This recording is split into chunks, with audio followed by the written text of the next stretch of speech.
make your predictions, have a record, make it a little bit of a fun competition. Maybe there's a prize for whoever's closest.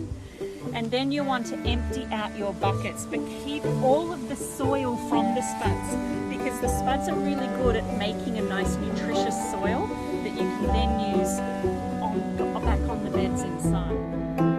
You will probably be able to grow this right through the winter, which is great.